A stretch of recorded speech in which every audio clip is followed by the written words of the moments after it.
Okay, I was like scrolling Instagram and I've been seeing a lot of people trying to make like a scallion pancake inspired salt bread. So I thought I would try that today. I think I've just seen them like stuffing the salt bread with chopped up scallions every time they make it, and I don't know if there's any like recipe for the filling, but I think I'm just gonna try like doing that and hopefully it works out. This is like the first of my alternative flavored salt bread adventures, so let's hope it works.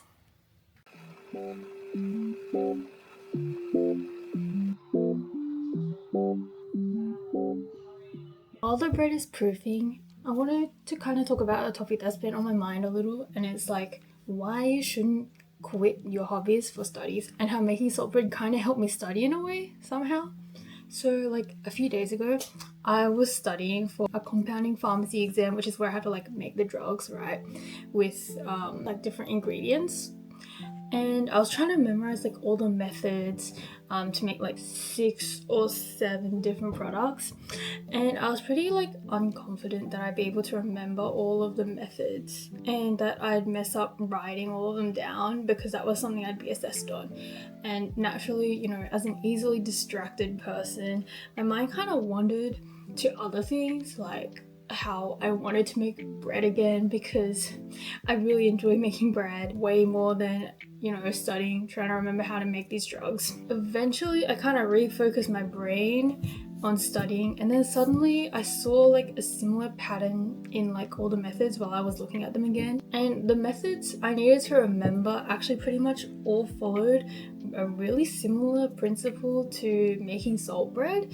Like, you know how when you mix a cake or you make bread, you just mix all the dry ingredients together and you kind of slowly add the wet ingredients gradually? Like, somehow applying this salt bread recipe principle directly helped me memorize the methods. And so I kind of started to think about how all my interests and my hobbies, like, you know, researching skincare, baking stuff, doing escape rooms, playing violin, and being invested in music, somehow the skills I developed through these hobbies could actually help my studies rather than taking away from them. Before, when I was in high school, I thought I needed to, like, you know, put a halt to my hobbies, stop doing things that I actually enjoyed to do well in school. And so like the whole of my final year at school, I stopped like going out with friends to focus on studies and like maximize my marks, I guess.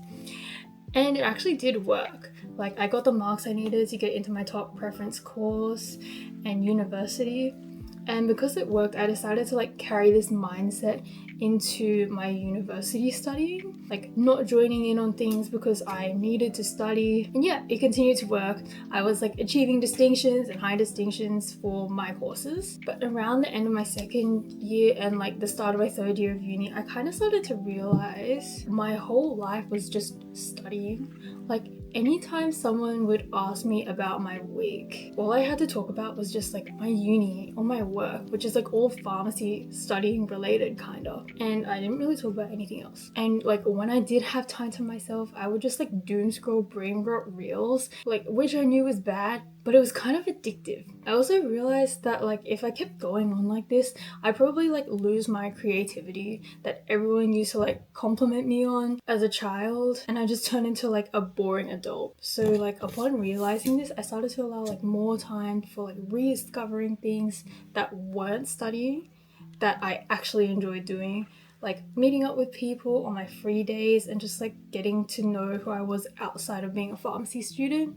And obviously I was spending less time studying, right? So like you'd think by my logic I'd start doing significantly worse in my studies, but it's actually like pretty far from the truth. I was somehow putting in like less effort and time into my studies, but I was getting like really similar marks. I was still getting my distinctions, you know? And when I like reflected back on my interests, I think they actually contributed to this, whether it be like directly or indirectly. For example, I had a passion for researching skincare and like just, you know, going into a skincare shop, looking at the ingredients list, trying to analyze it, right?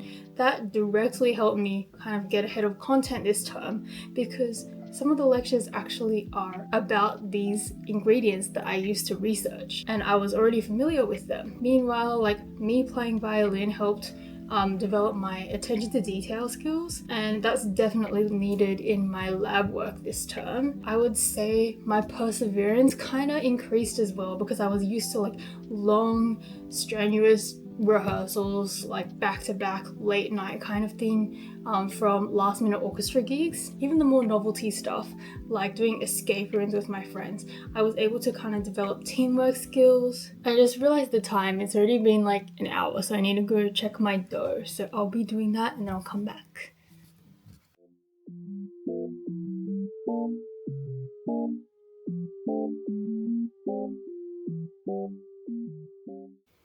Okay, I'm back. I just shaped my bread and I'm gonna like let it rest for a little bit. Anyway, as I was saying, for the more like novelty, fun kind of stuff that I do, like escape rooms with my friends, I'm able to develop like teamwork skills and also creative problem solving too. But I guess that one is a little expensive. This stuff doesn't just apply for my hobbies though. Like for example, if you like journaling and you're studying business, you'll definitely be developing like methodical reflecting skills that you could apply to analyze certain processes. And if you enjoy dancing, you could be developing stamina, attention to detail, and like maybe teamworking skills that would transfer to whatever career path you want to go down or whatever you're aspiring to have in the future. To be honest though, like even after starting to allocate more time to my interests, I still like struggle with having an identity outside of being a pharmacy student. Like I always want to talk about work, I always want to talk about uni, and I guess making this video is very studies centric in itself, but I think I've at least gotten a bit better at allocating my time to different things that I enjoy. And somehow these hobbies have helped me with the very thing I thought they'd weaken. So yeah, don't quit your hobbies or interests just because you think they're going to take away from or distract you from achieving your academic goals, especially if you know they're growing or developing you in some kind of way. Because that skill that you're developing might seem like irrelevant right now, but it might not always stay that way. It could be very useful in the future. Anyway, that's kind of all I wanted to share today. Thanks for sticking around till the end, listening to me talk. I hope it was worth your time. Yeah, those are just my thoughts and my reflections on the time I've kind of spent rediscovering and redeveloping my hobbies and my interests. Thanks guys, bye bye.